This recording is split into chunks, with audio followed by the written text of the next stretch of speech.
I created my last video, and I said I would remake it because I think AI is here to help us, not to create for us. All right, so you're ready to start a YouTube channel. That's awesome. But before you hit record, we're going to build it from the ground up, and we're going to do it the right way.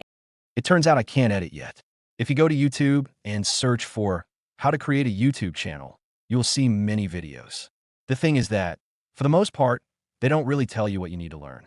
I went to ChatGPT to ask about the things I should learn to start a YouTube channel and to grow it. The idea for a video and the packaging are the most important things to create successful videos, most people say. The thing is that I don't even know the basics of video editing or storytelling for that matter.